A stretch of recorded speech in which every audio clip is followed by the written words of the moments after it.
So welcome to the first episode of Real and Raw, Yes, sir. Swerve Media production. Our first guest, Jack Fitzpatrick. Welcome. Thanks for being here. Thanks for having me, boys. You've started off on a high note. A lot of pressure on for your next guest. Yeah, absolutely. All right, we'll get straight into it. Talk to us about the start. Right, what got the spark in you? How did you start playing footy? Yeah, how'd you start? Just like every other kid in Australia, it seemed at the time, I grew up, loved footy and wanted to play it. I played Auskick as a kid. I watched footy. I was always into footy. I remember kicking the footy in the street with my dad, with my brother when he was old enough. I was a Hawthorn supporter as a kid, pretty much because of my grandma. She had her way. My first words would have been Hawthorn. She was as diehard a Hawthorn fan as anyone I've met, very one-eyed. So from the age of 5 or so, I remember, recess and lunch. I was playing kicking the footy at school. Early primary school days, I was essentially getting bullied by the older kids because I wanted to play footy. And there was one of the guys who he would only let me play if he was allowed to punch me before I would play, and I would let him punch me so I could play. I was like grade prep or 1 or something, and he was, grade 2 or 3. So he was just an older kid. But I just loved footy and wanted to play. Yeah. And then from there, you just play Auskick, local footy, and the journey goes on from there. But I've always loved footy from the moment I can remember, to be honest. I did athletics as a kid as well. Loved little athletics, and to be honest, was quite good at it. What were you best at? I was a sprint hurdler. Won a few state titles. My best result was, I think I come 4th at nationals. It might have been 5th. That's a great effort. My problem was I eventually got too tall for it. So with hurdles, you need to have 3 steps between each hurdle, and the taller I got, the longer my steps got. And eventually I was getting too close to the hurdles, and my time in the air was taking too long. My claim to fame is that I actually won a Victorian state title. I can't remember what age it was, year 7 or something. And the kid that I beat ended up winning the junior Commonwealth title or something. Wow. There you go. I would never have got that good, to be fair. But I was a decent athlete as a kid. So sort of athletics was summer, football winter. And that was my childhood, really. The form stacks up for sure. Something like that. Definitely. So your junior footy, talk about where you played. I played at a team called Wyndham Vale. So I grew up in... Is that down Werribee way? Yeah, down Werribee way. So I was a Western Suburbs boy. Grew up in Wyndham Vale, Werribee.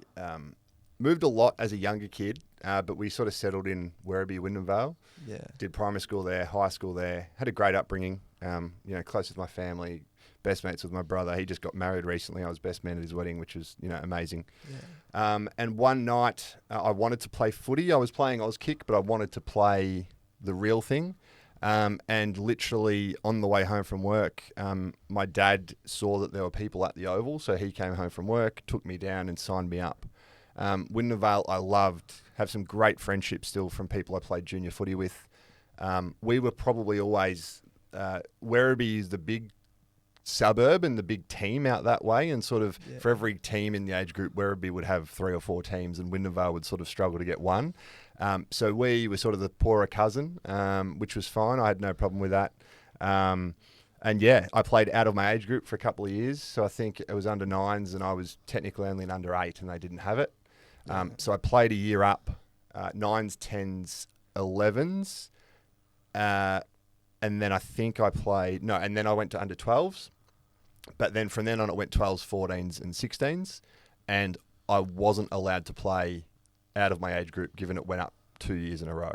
So I had 2 years in under 12s, and then from there, 2 years in under 14s, 2 years under 16s. So, Were you always a real tall kid?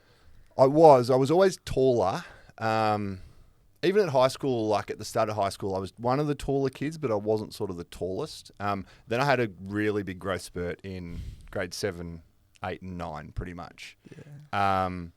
And in year 9, from memory, I was about 197 centimetres, and I ended up being 200. So I didn't grow much taller than after year 9. I was always incredibly skinny.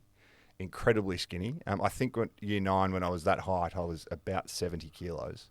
And I ended up playing at about 96, and that was at 200 centimetres. So I'd only put on 3 centimetres, but played 25 kilos more. Straight in the gym, huh? Yeah, and it took a long time as well. That's the thing, right? I would never look at myself and say I was a big, I was never a Travis Cloke or Tom Hawkins or someone like that. Like, I was always quite lean and skinny, really, with my linguini arms that were never that big. So I think it goes to show that if you took 25 kilos off me as an AFL player and realised how skinny that would be, that's what I was as a kid. So, yeah, I was tall, and around about that stage I was sort of the tallest, and certainly at local footy, one of the tallest. But even through rep footy, I was never the tallest kid I ended up 200 centimetres. So it's one of the teams one of the tallest on an AFL list, but there are always players taller than you. Yeah. Or similar height at least. Was it always ruck for you? Did you have half forward or? To be honest, it was probably my biggest strength as an AFL player, but my biggest weakness was that I could play, I believe I could play anywhere. As a kid, I played full forward, full back, ruck, centre forward, centre. Because I was quick and tall, I could play on the wing.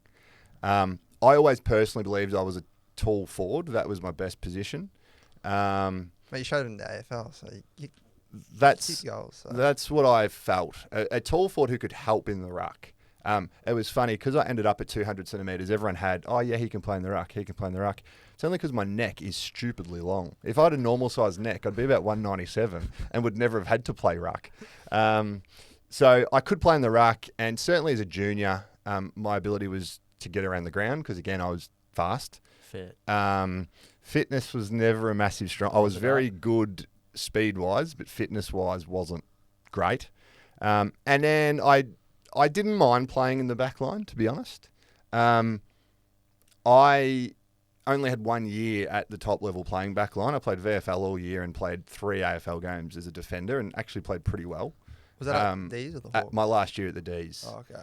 I played full-backs and a half-back pretty much all year at Casey. From memory, I think I came second in the best and fairest, and I missed a significant number of games for Casey. And then even that year, the 3 AFL games I played back and was good in 2 of them. Made one mistake in one of them, which you might bring up. I'm not sure. I won't give you the ammo though, if not. And the other one was I started in the back line. We were playing Port Adelaide, and this was when they were quite good. And I was gearing up to play Paddy Ryder. At that stage, I think they had Matthew Lobby as well, who was the ruck. Yeah. So I was really looking forward to that. Good chance to test myself against a genuinely elite player, but he didn't play, and didn't end up playing. And in the end, I ended up having to play on Angus Momfries, who was compared to me, tiny, 180 centimetres or whatever it was. You'd be licking your lips. Yeah, well, athletically, he was just, even though I was fast, and if we had to run 100 metres, I probably could have beaten him. But on my actual agility, game-wise, compared to someone like that, no. Compared to someone my height, competitive, if not better. Yeah. But compared to a guy who can make those cuts and turns, so it was no good. But yeah, so I played everywhere, and as I said, it was a strength in the sense I felt I could play everywhere, but it was probably a weakness in the sense that at AFL level, I never really commanded a spot that they said, yep, you are a forward, ruck, mid, whatever. Well, not going to be a mid, but you know what I mean. Yeah. I think we know what you're talking about with the that. Still reckon it was the umpire's terrible decision. Was not a tunnel ball. Tunnel ball, we say, hey. Yeah. Talk to me about how the Western Jets happened and how they approached you or how that worked out. It just sort of happened organically. I didn't know much about it. I always wanted to play AFL, like every kid in Australia, right? 100%. But I think you just took the pathway as it came. I played interleague for my Western Region Footy League. That progressed to playing in the 14s and 15s development squads at the Western Jets, and then through that I got selected to play Vic Metro under 16s. Won the goal kicking at the carnival. That's all right. I won't bring that up. I actually shared it with Michael Walters. We were the first two for the goal kicking. Wow. What I don't tell people is that he was playing midfield and I was playing forward, and he kicked the same number of goals as me. But so from there, I got picked in the AIS team, and by this stage, Western Jets started ramping up. That year, as an under 16, I played, I think it was 3 games in the Western Jets under 18s. As well as the Vic Metro under 16s, which we won, made the AIS, and then had 2 years at Western Jets. I was fortunate. So back in the day, you could be drafted as a bottom age under 18.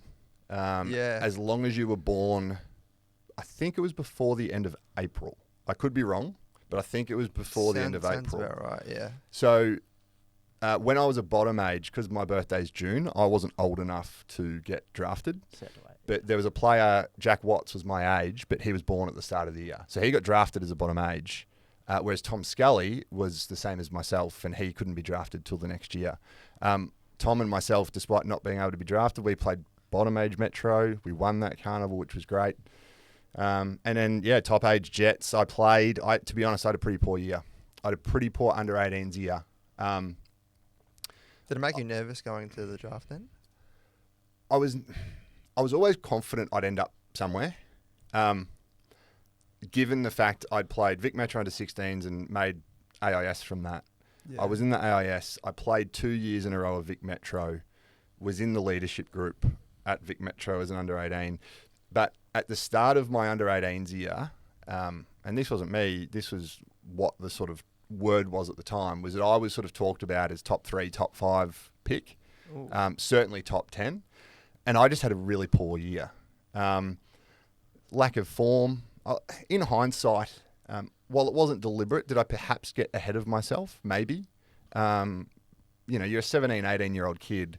But given the fact I was 200 centimetres, I was one of the fastest kids in the draft, if not the fastest.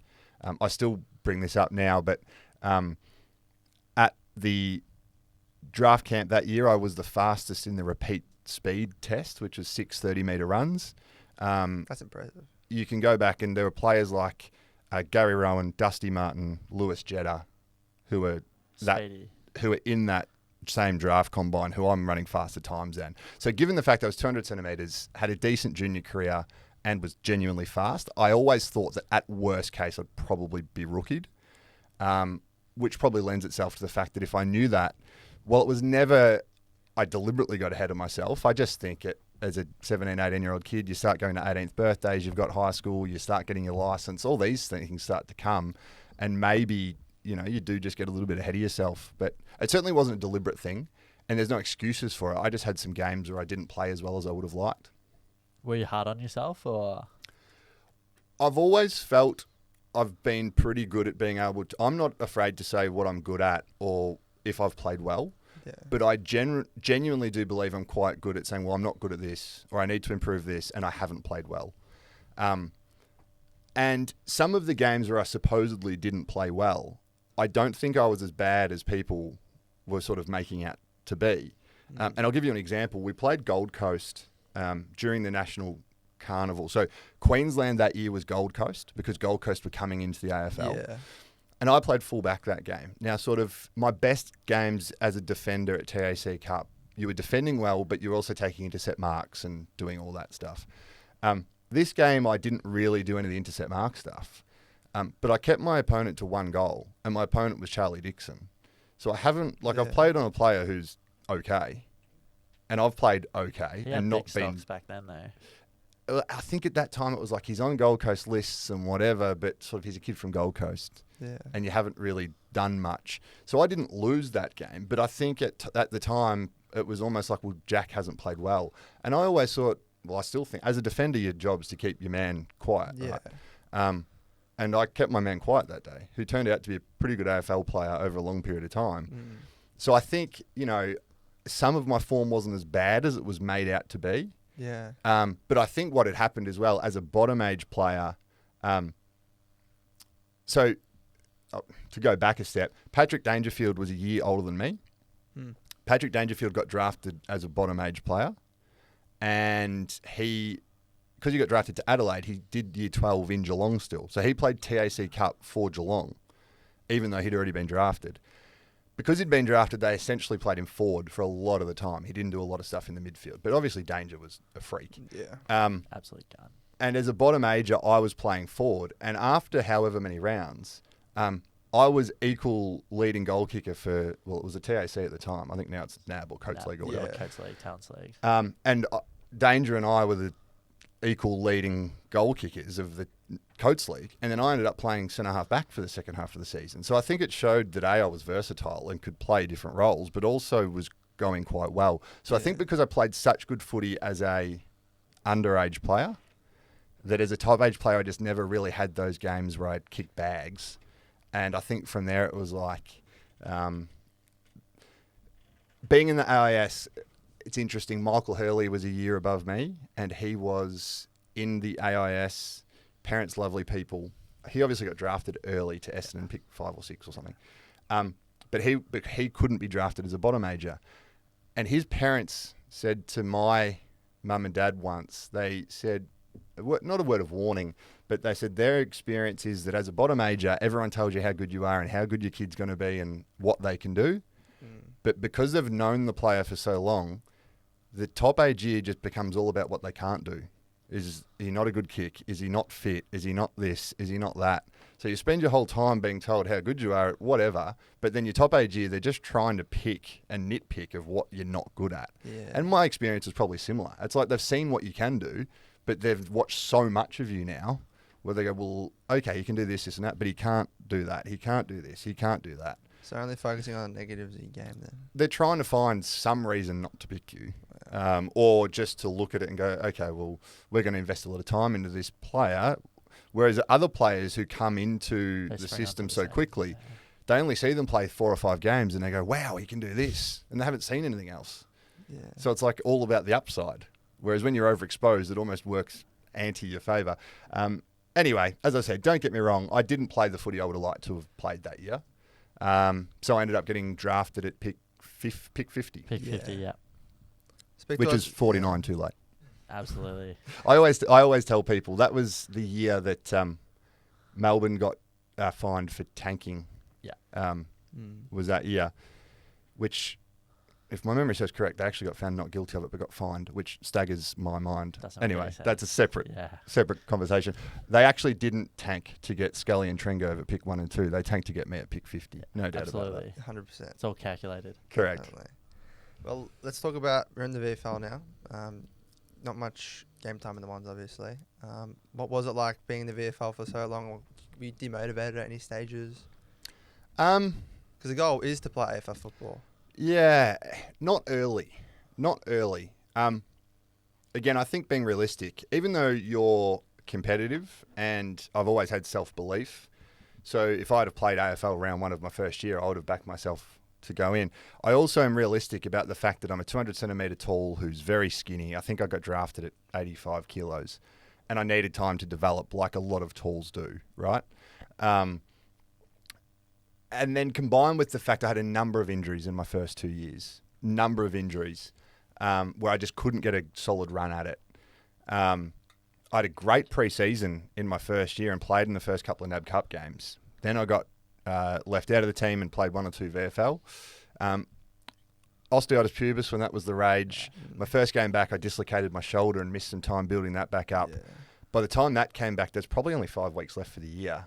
I played 1 or 2 games of VFL 2s back when that was a thing. Then came up and played VFL seniors, and then the season was done. Shoulder operation end of the year. Had the shoulder operated on, recover from that towards the end of pre-season, get a stress fracture in my foot because I had started to put weight on. So I had to come back from that. Played a couple of games of VFL 2s. After playing those VFL reserves games, I got back to the VFL. My first game in the VFL, did my syndesmosis, had an operation, came back from that. I think I played 1 or 2 VFL reserves games again, and all of a sudden there was like 5 games left for the year or something like that. So I played them, played okay, made my AFL debut in the last game of the year. Yeah. There's my first 2 seasons gone, and you've barely had a chance to kick the footy. Then season 3 comes in, Mark Neild becomes the coach. I played some pretty good 2s footy. That was the year I got diagnosed with diabetes, so there was other things that came on. I don't believe I got the opportunities my form warranted. Did you talk about that with the coach at all? I didn't really talk to him at all, to be honest. Is that something you regret a little bit? No. In fact, what I do regret is every time I did talk to him. A horrible human, to be totally honest. Really? Yeah, horrible. What made you say that? Just not a good person. Yeah. There's a million stories and examples I could give, and I won't take all night. But just not a good person. And not a good coach either. He was coaching Melbourne in 2012 and 2013, trying to play the game plan that won Collingwood the grand final in 2010. So when you're trying to implement a game plan that's 2 years out of date or 3 years out of date, combined with the fact that you're creating an environment that's horrible. Was that felt by the whole group as well? Yeah. Like if you talk to most of the boys now, would they say the same thing? It's interesting. Yes. And at the time, there are people who are struggling and have their different version of events, right? Because everyone's different and how it goes through. I'm probably one of the more outspoken ones about it now. And my one regret, I think, is particularly these days, I'm pretty outspoken and honest. And if I see something, I'll sort of say it. And I think at that time, because I was a young kid, I was still quite shy, trying to learn the ropes. I didn't speak up a lot. I didn't say a lot. I just sort of accepted things as that's how they are and that's what they are. And yeah, it's funny now when you do catch up with people and you do talk about what we went through. There's actually quite a strong bond there among a lot of those guys who were at Melbourne at the time, because we all went through something that, at the end of the day, it's just not how your footy experience should be. That's just the fact. Yes, we weren't a good footy team. There's no doubt about that. The club itself wasn't in a good way. And, Mark Neild's, it was just a shit show. And I think the only way I would sum it up is you look at a significant number of former coaches, even the ones who it doesn't really go well for. Alan Richardson at St Kilda, yes, he was highly regarded. Brendan Bolton at Carlton, they all end up back in the system. Justin Lepage at Brisbane. David Teague. How many of these guys are still in the system coaching in some way? Yeah. Mark Neild very quickly found himself. I think he went to Essendon and then the Eastern Rangers, and now he's doing something at Geelong Basketball or something. Wow. Not even the AFL anymore. Keep a tabs on him there. I think that sums it up. But the funny thing is, my partner now, who's a netballer, Mark Neild's daughter is a netballer. So they don't know each other very well, but they know each other. So I'm very reluctant to, certainly say anything publicly, because I don't want to make it awkward there either, right? Because if there comes a time where I'm at some function, I have to talk to his daughter, who I met, by the way, once when he was the coach. I've got no issue with his daughter or anything like that. Yeah. It's just my experience was horrible. Horrible. And when I say my experience, I mean, I just think he's horrible. And I'm happy to say that. And he wasn't a good coach. And the more you speak to people, the more you realise and understand that they're all on the same page. But I think people just, like, you've got a group of young men who are all competitive, who all have got a dream to play AFL. So a lot of what goes on, they do as they're told. They shut up and they just put up with it and deal with it, whether that be right or wrong. And I think the biggest and best example of that is the whole Essendon drug thing. People say, well, why didn't you stand up? Why didn't you say, no, I'm not doing this? Why didn't I do this? Why didn't I do that? Because you put the trust in the club. And if you're just told to do something, you just do it. You don't second guess it at all. You just, is that wrong? Yeah, it's wrong. But what's wrong, I think, is the people who create the environment that's the way it is. Yeah. Anyway, I've gone on a completely different tangent. That's right. To sum it up, I won't say any more. Not a good coach. Certainly not a good person. He ended up leaving. And that was the year that I probably played my best AFL footy. I got into the team. I started the year in the VFL very well. I got into the team just before he got sacked. Neil Craig then became the caretaker, and I love Craigie. Bizarre, crazy man, but I say that with love. He's great. And I played every game for the rest of the year until I got a concussion towards the end of the year, and I played some pretty good footy. And then Roosie takes over, and that one was a little bit of, Roosie's first year. Was there excitement when he came in because of what he achieved? Yeah, there was. There was a lot of excitement, and I think it felt like, finally, can we turn this around? Can this footy club actually, can we get the experience? Hopefully a bit of consistency. Yeah. And there's a lot I could talk about that. Roosie I had on my SEN show. I've got no issue with Roosie at all. The one thing I would say with Roosie, and whether he would say this is fair or not, this is my take, is that he didn't really want to be a coach. He got offered so much money by Melbourne that he couldn't say no. And in the end, he did it and did the job. And I just don't think it was fair to say he was fully invested. My personal take is that if he would have been an amazing coach. It's like, which is what you saw at Sydney when it was what he desperately wanted to do. Yeah. But with where he was at in life, I just personally don't think he had a burning desire to be a coach. And that's my take. So no issue with Ruzi personally. As I said, I messaged him 3 years after I left Melbourne to come on my SEN show. He was happy to do it. It was good to see him. No personal issue. That's just my take on the situation. So my first year there, I didn't play well. I played the first 3 games, got dropped. To be honest, I got concussed in the first game of the year. With hindsight, I probably shouldn't have played the next 2. That being said, I was poor. These days, you wouldn't have played the next 2. Well, no, I certainly wouldn't have played the next week. And I look back at the time, and I remember times that I was playing in the VFL and I just wasn't right. Wow. That being said, that's not an excuse for me not playing well. I just didn't play well. So I didn't get back in the team until the last 2 games of the year. And I played okay, given we got beat in both of them. And then all of a sudden it was my last year where in a practice match, we had too many tools playing for Casey. I think in a practice match, we had Cameron Pedersen, Max Gawn, Mark Jamar, James Seller, perhaps. Oh, maybe Sellsy had gone. But they're all forwards / ruck, and there's not enough room for everyone. Not at all. Jake Spencer was on the list, but I think he was playing in the seniors at the time, maybe. Anyway, so they needed to move someone, and it was me. So I got put to full back, and I played in the back line in this practice match and was very good. Yeah. And I got stuck there for the rest of the year. And when I say stuck there, I actually really enjoyed it. I had a really good year. It was good fun. Casey had a really good team. I played some really good footy. Lockdown defender, but because by this stage I was in my 6th season, so I'm taller, I'm quite strong. I was playing on regularly. I did play on good players, and when I played on them, I would generally beat them. I never got a bag kicked on me. I don't think I ever got more than 2 kicked on me in a game. Oh, that's good. That's really good. And that's playing on some good players. But if I was also able to play on the developing 19-year-old resting ruckman, or even a VFL-listed rested ruckman, I was just able to be an interceptor because, with all due respect to them, I was so much better than them, I didn't really have to play on them. Yeah. I could just go and win the ball. And that might sound arrogant, but that's just the fact. So I was playing some unbelievable footy all year.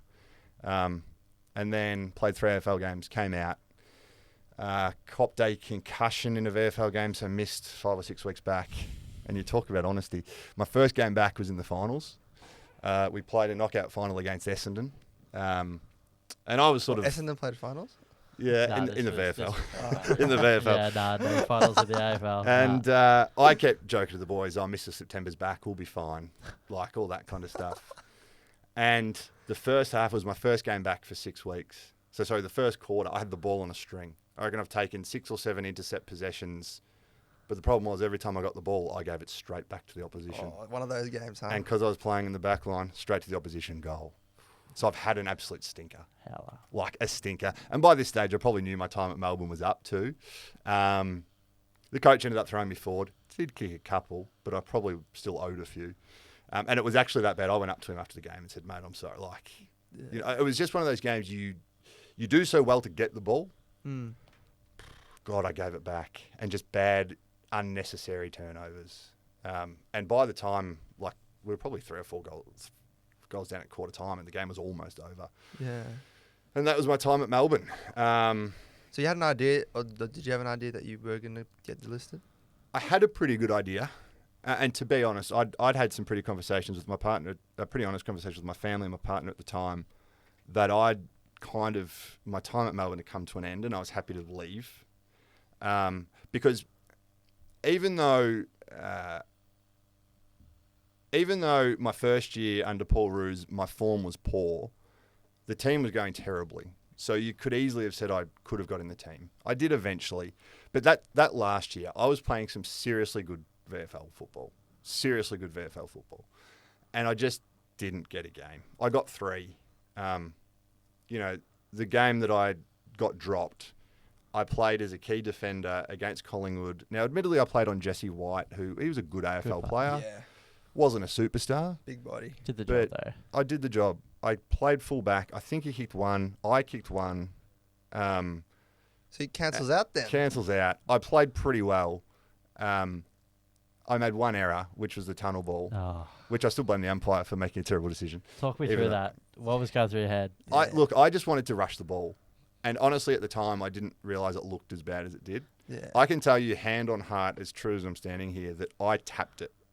But when I watch the replay, it looks like It's I've grabbed it scooped it. and Yeah. genuinely thrown it. I believe you tapped it, but it does. It's like It looked it's a bad. weird motion, isn't it? Yeah. Yeah. Did I need to go through the legs? Probably not. Could I have just punched it? Yes. But I can tell you now, the contact was fleeting. But I also can tell you, when I look at it, I'm like, well, that looks like a clear free. Because it looks like from where it goes, it looks like I have it from before my legs and get rid of it Yeah. under my legs. So it was bad. But I got dropped from that game. And we had another key defender in that game who had 5 kicked on them in the first half. And he had a game the week after. And he played the next week. Oh my. Who was that? Sorry. Tom McDonald, who I like, and I've got no Mac. issue with Tom. But like he played on Travis Cloak, who I'm pretty sure got the Neil Danaher Award. I think that was the first big freeze game.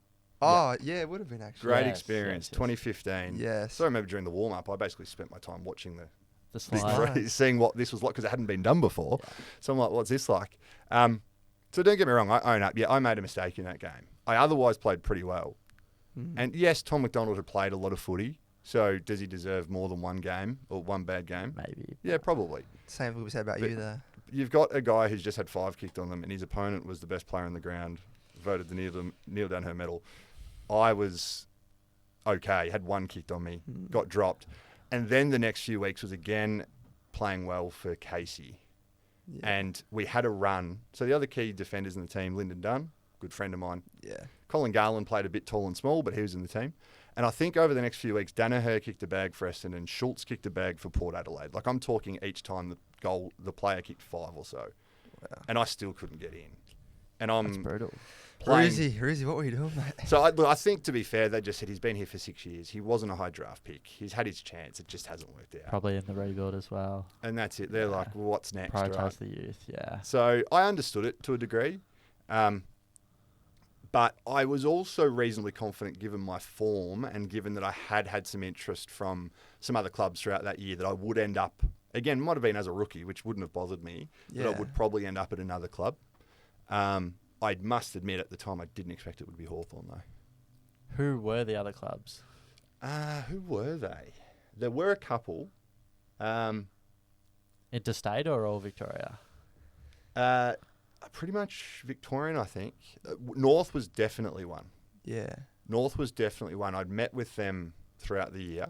Mm-hmm. The others I hadn't met with, but I knew that they were at least keeping tabs on me. Hawthorn, I had no clue, and that all happened in the space of a week, pretty much. Talk us through that one. It was crazy. So here I was, at the end of the day, I've been at Melbourne for 6 years and played 22 games, right? So I hadn't really established myself. They've just won 2 premierships in a row. Literally. They're arguably the best team of all time. I'll let other people debate Superstars that. everywhere. It's as a well. freak team. Yeah. They've got players everywhere. They've got Clarko, who's the coach of the last 50, whatever. And on the day after the Brownlow medal, I got a phone call from my manager. So leading into the grand final, and he said, "Oh, what are your plans this week?" I said, "Oh, I was doing the footy show dance with a few others, which yeah. does actually require quite a lot of Time and effort. time and effort Yeah. and rehearsals." So I said, "That'll take up most of my time, but why is that?" He goes, "Well, Hawthorn are interested in meeting you." And this is before the grand final. And I was like, wow. Like, this is arguably the best team ever. Like, I've really not done much. You know, I've shown bits and pieces. I've played some good VFL footy, but at the end of the day, this is a really good team. And I'm like, well, I assume they want to do it after the grand final. And he goes, no, they want to meet you this week. And I'm like, wow.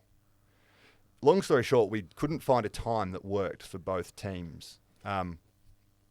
And I got a text from, I think it was Chris Fagan. If it wasn't Chris Fagan, it was someone else at the footy club on grand final day. Hi, Jack. Let's meet Tuesday, 10 a.m. Have a coffee. And this is grand final day when they're going to win 3 in a row. And I'm thinking, wow.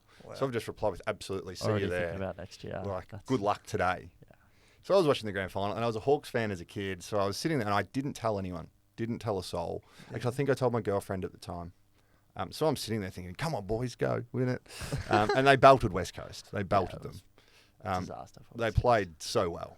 And then literally, I think we were meeting at 11 o'clock it was on the Tuesday. And the reason I remember this is I was getting ready to have this coffee.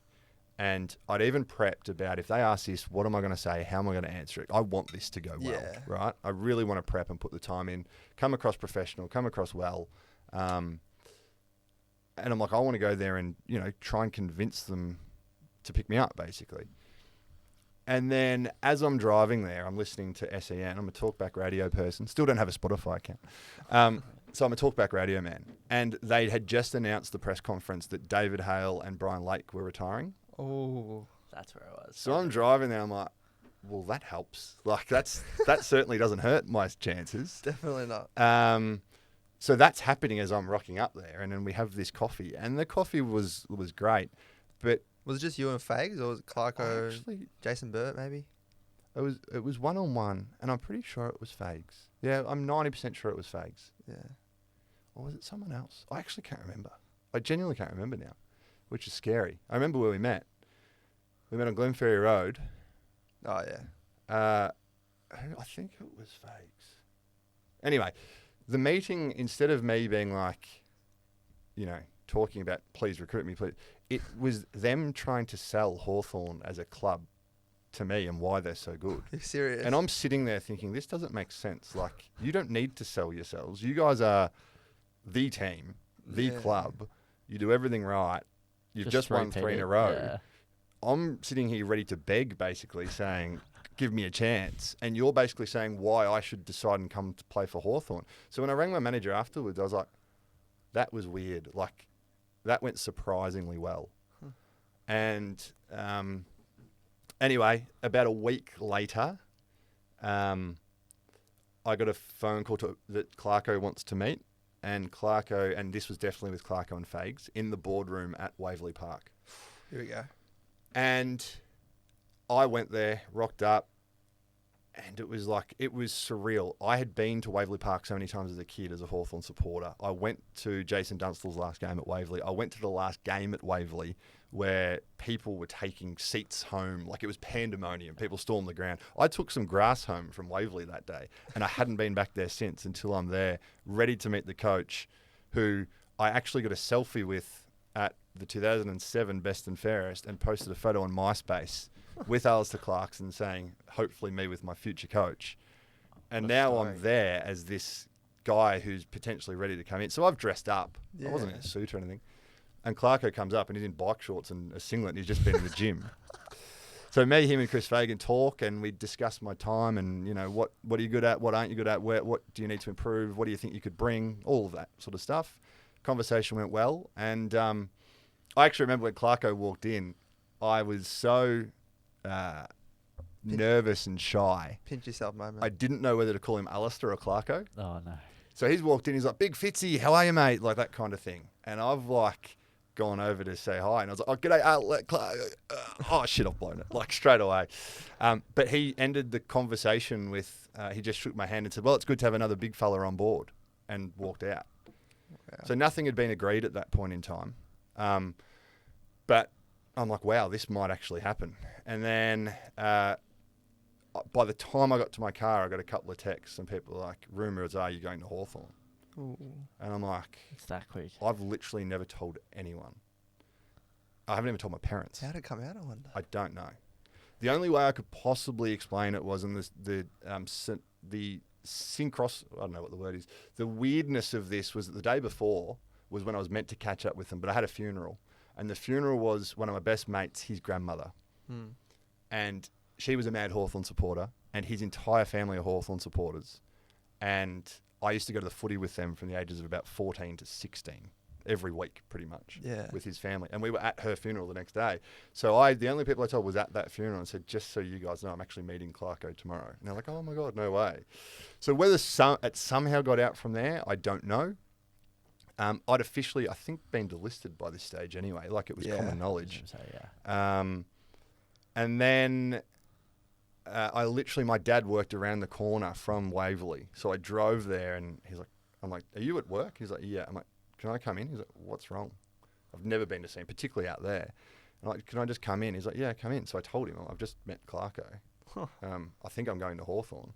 Nothing's official yet, like whatever. And he's like, wow. Anyway, he's like, well, you better ring your mother and tell her. So I rang Mum pretty much straight away and told her. And then thankfully, because they're older, they're not on social media. But by then it was sort of like in the, you know how like the Herald Sun or something does like the blog of like the day's news. And it's like rumour is, you know, Hawthorn youngster or sort of fringe player Jack Fitzpatrick might be going to Hawthorn. Melbourne fringe player. And then I did. It was about a week later I thought I was going to be drafted. But by then it had been agreed. And then I got a phone call one day from someone a lady who worked in my manager's office, and she goes, guess what I'm signing? I'm like, I don't know. You tell me. She goes, I've just signed your trade document and you now officially play for Hawthorn.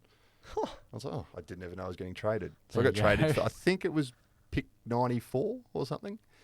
So I technically didn't get delisted from Melbourne because I technically got traded for pick 94, which Melbourne passed on about 4 rounds earlier. That's all right. But yeah, that's how it all worked out. Delisted. It was a weird sort of scenario that came from nowhere. Did you end up telling Clarko that story?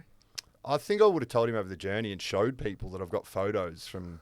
I went to the 2007, 8 and 9 best and fairest. And I got drafted in 09, remember? Yeah. So I went in 08. And in 09, Luke Loudon and Liam Shields were in their first year. And I'd been in the AIS with Liam Shields, played Vic Metro with Liam Shields, had played against Luke Loudon. So they're like, what the hell are you doing here?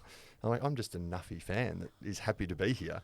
Yeah. And then not long after I got, not drafted, I got there 6 years later, which was genuinely childhood dream. You still frequent at the best and fairest? Haven't been for a while. No, haven't been since I finished up.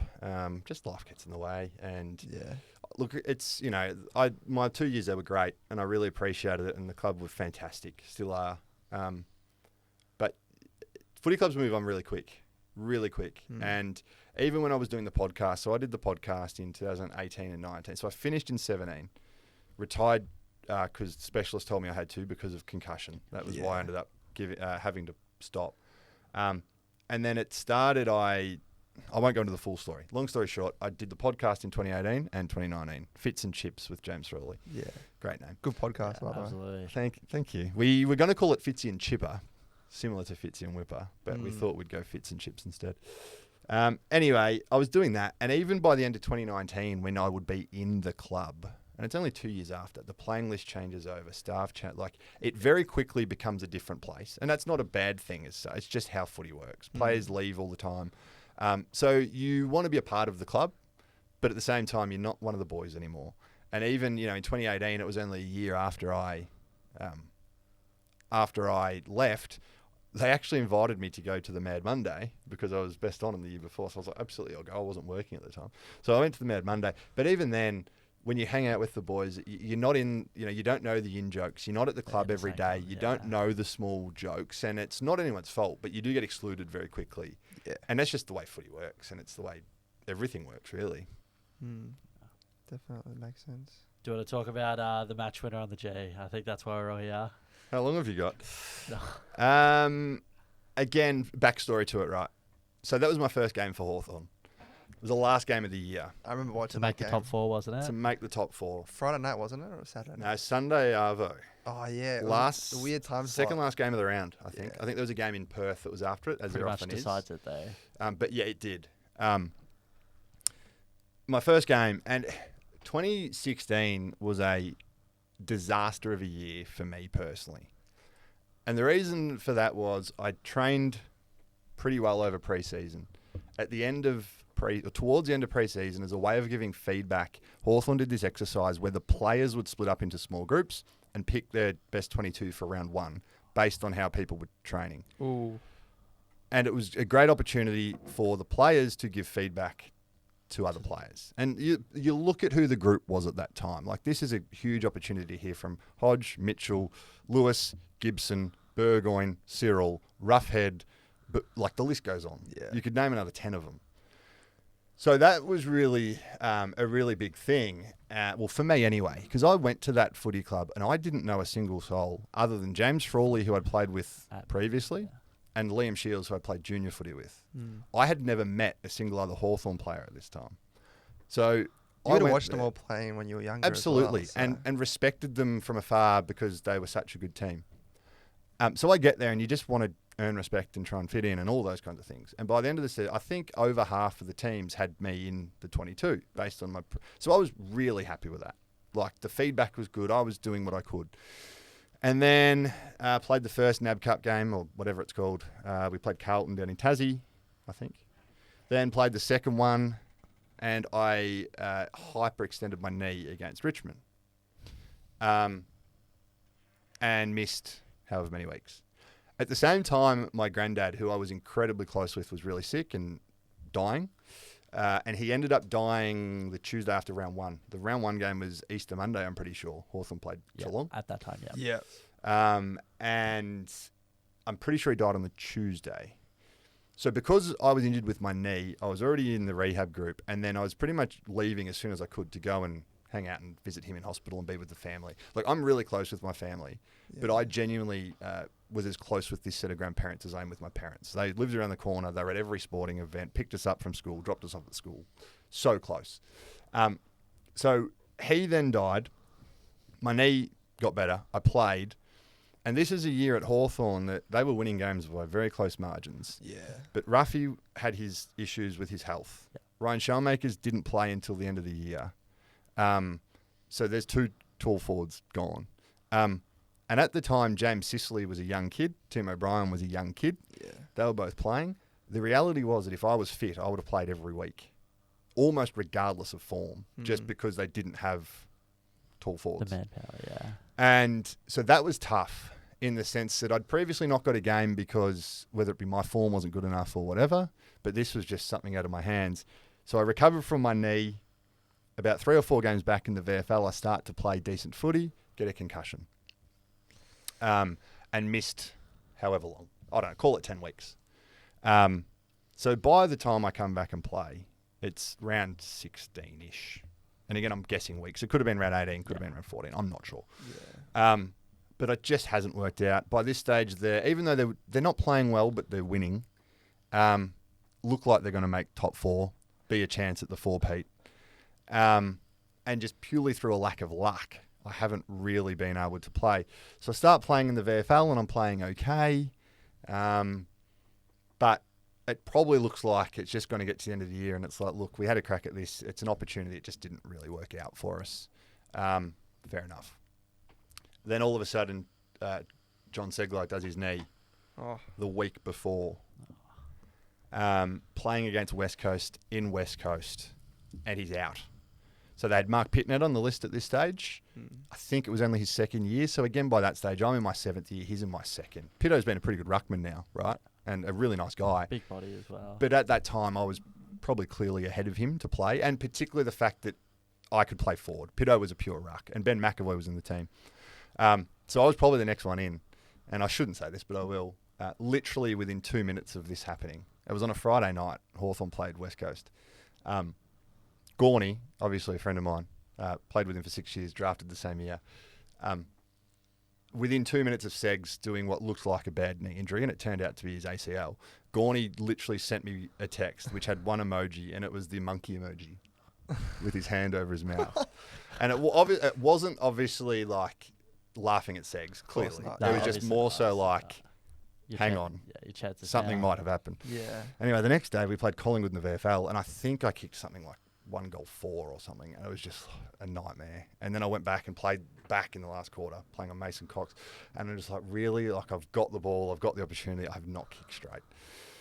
But I got the game, and it was the last game of the year we needed to win to make the 24. So there had been so much build up into this, and even the funny fact of my last game of AFL was against Collingwood, Queen's birthday, so same ground, the tunnel ball at that end of the ground.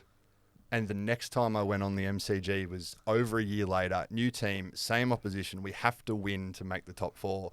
And my most significant contribution was at the same end of the ground as what the tunnel ball was. Like, it was just such this Full circle. long story that had came full circle, as you said. So it was a great moment in itself. And obviously, like, I love obviously talking about it. But for me, the actual build up to it, to have got there, was just Crazy. unreal.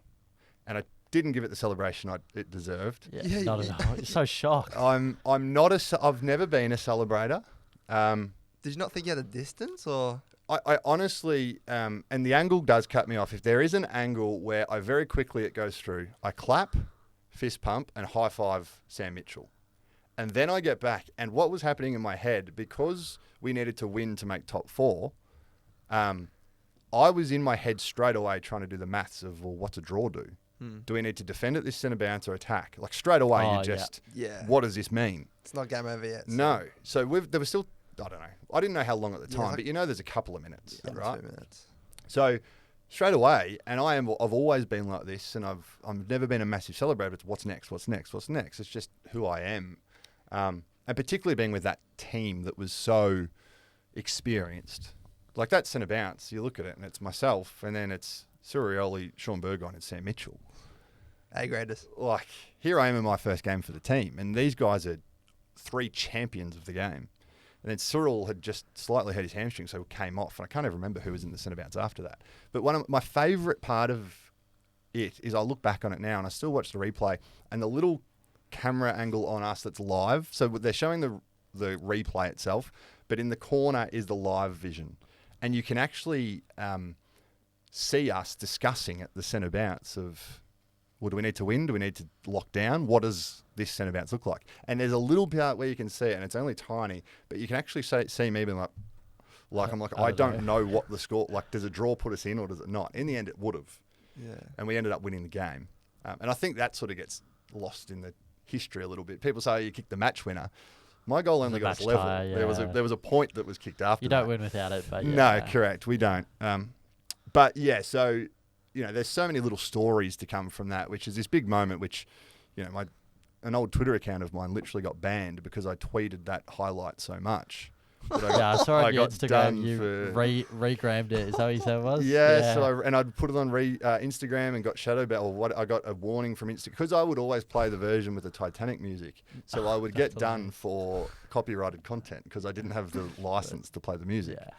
So I am happy to talk about it, and it's obviously a really good goal. Mate, you should be happy to talk about But it's for phenomenal. me, it is like I'm just proud of the whole 12 months that sort of led there, and the fact of It's just like the catalyst. It's the very end point. It's, yeah. it. Yeah. And then, you know, we went to play finals, and with a bit more luck, I do think we could have won 4 in a row. Doggy's too good. Doggies were too good on that night. They were hungry. They were too good. I think it goes back to the week before. I think if Isaac has the shot after the sign against Geelong and kicks it, Yeah.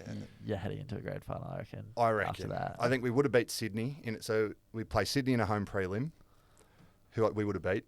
They had beaten us earlier that year, but we kicked terribly. Then we had beaten them the second time we played. And I just think with that team and who was in it, it genuinely wouldn't have mattered who we played in the grand final. We could have played the AFL All-Stars. It wouldn't have mattered. Yeah. I just think on grand final day, Hodge, Lewis, Mitchell, Birchall, Burgoyne, Plus Gibson, above. whoever else, you know, with Gunston, Bruce, Rioli, Pop, like such good football Ruffy. players. Ruffy was out because he was Yeah. unwell. But I just think that team would have Crazy. won the grand final regardless of who they played. And I probably would have cherry picked off it. As I said, it's fun. I do genuinely think if we played the Bulldogs 10 times, we probably beat them 8 times. But they were clearly the better team on that night. Full So credit. there's no issue with, that was a game we should have won. They were just better than us. But I think you look at the whole final series. If they played West Coast in Perth 10 times, West Coast probably win it 8 times. Yeah. Yeah, it's Same with us. It adds to their story. 100%. And their whole story was Phenomenal. ridiculous in its own right. The GWS game, then the grand final, they're underdogs in all 4 of them. So they deserve to beat us. But they clearly weren't the best team, but you don't have to be. That's what That's happens. how it goes. gotta have a bit of luck and take your moment when it comes. So Momentum's a big thing as well. If you get hot at the end, Yep. that's all that matters. 100%. So do you want to talk to us about the concussions? So could you say a whole lot on that? I can talk about it. It's a tough one to talk about just from everyone has different experiences and where they're at with different things. tell us your personal part about it. It was 9, right? Is that? So I retired with 9. The more I got, the longer it took me to recover. I think that was... Is that consistent with a lot of people? I think as a rule it probably is, but I don't know, right? And you look at Paddy McCartan, one or two of his that he got barely looked like anything. The one and the one that made him retire didn't look like much either. was that the one where he was already laying on the ground? Yeah. Like it looks like nothing, Yeah. right? So it's really most of mine you would look at them and say, oh yeah, you've clearly got concussed. Yeah. That one at Tasmania Launceston. Yeah, that was Stephen brutal. Martin. Yeah, clear Clear concussion. as day, just Was he an ex-teammate as well? He was an ex-teammate. Yeah, yeah. Have you spoken to him after? Or? Yeah, I've seen him. He didn't even know that he did it. It was in the last quarter. I don't remember the game, so I don't remember the last game of footy I played. Yeah. The first memory I have is sitting in the doctor's room after the game. Was it a panic or just No, I think I knew pretty quickly what had happened. I felt terrible.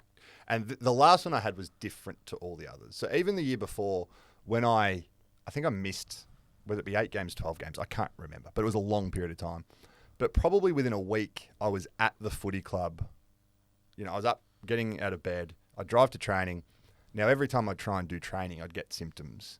And when I say try and do training, that would include a walk to start off with. But I could at least get to the footy club. This last one I had, I don't reckon I drove for a month. I was terrible. Terrible. And it was probably the first time at any stage I thought, geez, is this worth it? Because I was shocking. Eventually you start to recover and maybe I'm going to be okay. And then towards the end of the year, the weather gets better and it's finals time and you think, how good would it be? I can play again. Eventually the decision was not mine. out of your head? Which sucks. Yeah, how was that conversation?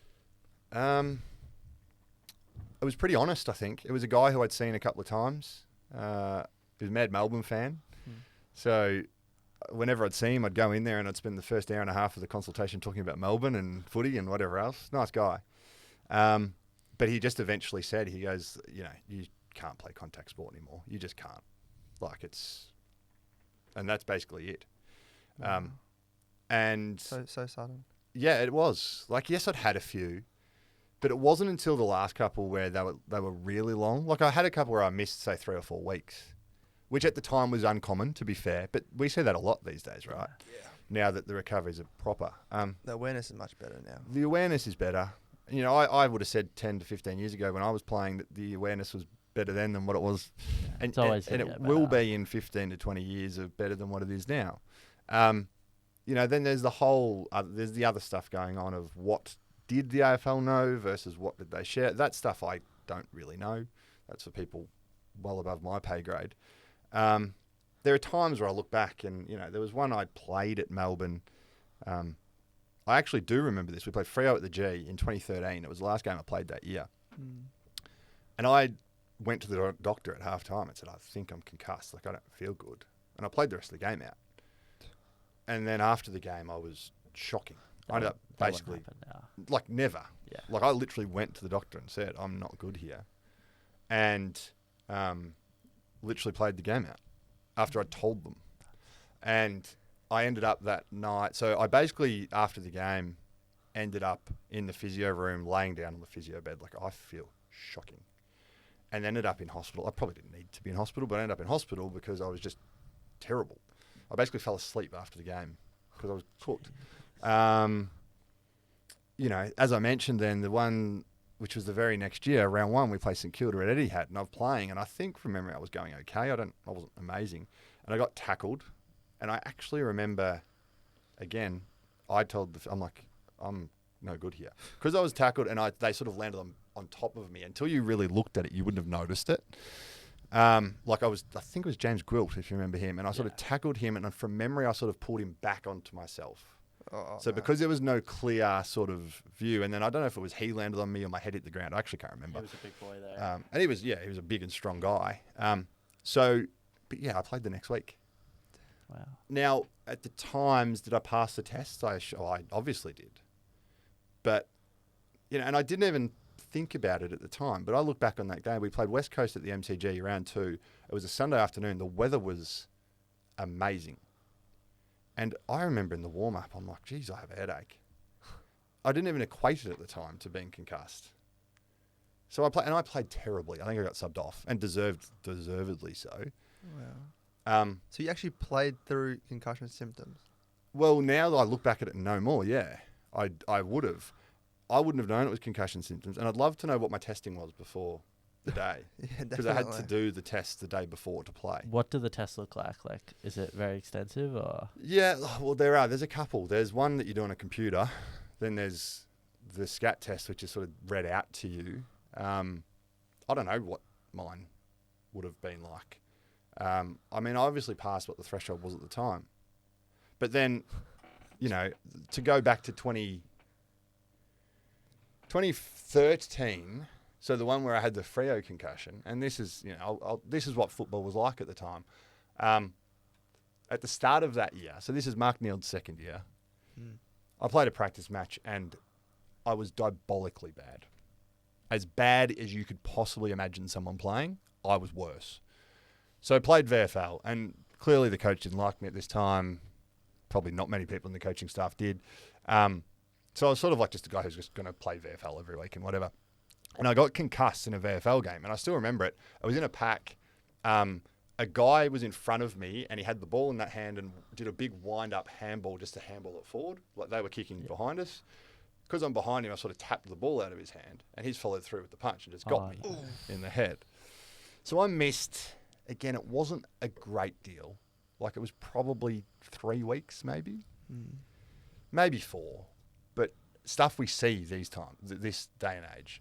Back then, it felt like a long time. And I'd sort of trained a little bit, and I felt I was okay, but I kept failing the concussion test.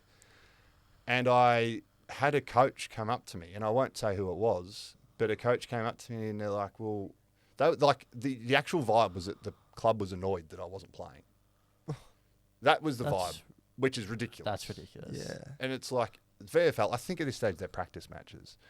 I wanted to get out there and play because by this stage I was a pretty good VFL player. I was enjoying playing footy, and I wanted to prove a point of you guys are stuff you. I want to go out and play well. That's all any athlete wants to do. Absolutely. And the best part of the week was playing, you know. Absolutely. Particularly when it's a club environment that's not that fun. You know, it's not a good environment to be. Yeah. The best environment, the best part of it is to play on a weekend. And the best part about playing at Casey was it was a different environment. So you actually had almost an escape from when Melbourne wasn't that fun. Yeah. And yeah, someone came up to me, well, why don't you just lie about what your symptoms are? And I'm like, even then, that was what, must have been 2013. Like, yes, that's 12 years ago, but we knew at that time, like, you clearly don't do that. Yeah, that's... Yeah. And to have a coach come up to you and say that. That's cooked. And that was probably one where I said, well, this isn't That's anything disgusting. to do with you. This is between me and a doctor. And it was probably when I said before, you know, one of my regrets was not saying something. At least I felt in this instance I at least stood up for myself and did what I knew was the right thing and said, well, no, I'll just answer them honestly. That's good. And whether I fail or don't, that's up to the doctor. Like, I don't make that. So, you know, there were things that weren't done well. Yeah, it's so like that was clearly not good. Clearly not good when you report it yourself and you play the rest of the game. Yeah. I don't know. Clearly, things have improved. But at the same time, you know, even the one where I played the week after, did I actually pass the test? Was there a little bit of creative, oh, he's on the borderline, we'll let him play? I actually don't. I don't know. And I'm not saying they did the wrong thing, but You're not saying they didn't. I don't know, right? Yeah. Which the fact that you don't know is questionable in itself. And yeah, and there are others like the Worcester where Melbourne was at that time. And there was another player, I'm not going to name names here. That's their story to tell. Yeah. And I'm not going to even say when it was. But there was a player who at one stage at Melbourne was reporting sore ribs. He got a x-ray. There was nothing wrong with him. But he was sore. Went out to train, couldn't do it. Any form of contact hurt. And they, in the final training session, they made him do a fitness test to see if he could play. And they were smashing him. Like smashing him. You know, bumping him with bags, tackling him, whatever. And he's like, I'm in agony here. Like, I can't do this. This is sore. This is ridiculous. And they're like, no, you've passed the test. There's not, like, the scans are fine. You've passed the test. You'll play on the weekend. So he's gone back to the doctor. And I don't know if I'm getting the story exactly right. But he's gone back to the doctor. and he's said, I'm not right. Like, I cannot play. So the doctor ended up getting another scan, whether it be CT or MRI or whatever. And the player didn't have broken ribs, but his ribs had dislocated and they were like in the wrong slot. So he's got two ribs here and instead of sitting there like that, they actually crossed over and in the wrong slot. And they were like, and he was nearly going to play with that. And I think he was going to play VFL. Like, I think they dropped him and were still going to make him play. So I think they were probably trying to say, oh, you're not, he's saying he's injured. He doesn't want to play. So given there's stories like that, who knows? So the problem wasn't only on field. It was also There are a lot of problems. Having said that, I like the doctors overall. I got diagnosed with diabetes there, and that was done pretty swiftly and I think quite well. And you talk about how was the news broken to you before. It was almost the same as when I was told by the specialist I can't play footy. The specialist basically just looked at me and said, you can't play footy again. You can't play contact sport. And the day I got diagnosed with diabetes, the doctor pulled me into his office and he's like, look, unless I'm a really bad doctor, I think you've got diabetes. And my actual response was, well, let's hope you're a really bad doctor then, right? But then I ended up in hospital, not long later. Very just like two people sitting here talking kind of thing. And they just tell you something and you go, wow, your life sort of changes forever. But yeah, so like that experience was okay. But then, there were a significant number of people. So I was in the hospital, went in on the Wednesday. So I went into training on the Wednesday, went to hospital. My first day back at the footy club, I think it was Tuesday the next week. And in that 5-day period, there were people at the footy club who I'd never got a text from, let alone a phone call from, to see how I was. wow. And I'm not talking players here, I'm talking other people. That's a bit shocking. Which I would have thought you would just send, hey, heard you're not well, hope all is okay. Yeah, that's the least you expect from someone. Particularly if they're your coaches. Yeah. But. So that's what I sort of mean. Like the environment was just not a good environment. And that might be me being a bit precious of being, but I would have thought if someone's literally been in hospital, being diagnosed with diabetes, I would have thought the coach could send him a text and say, hope you're okay. I don't think that's asking too much. I don't think so either. But it wasn't just the coach, there were other people as well.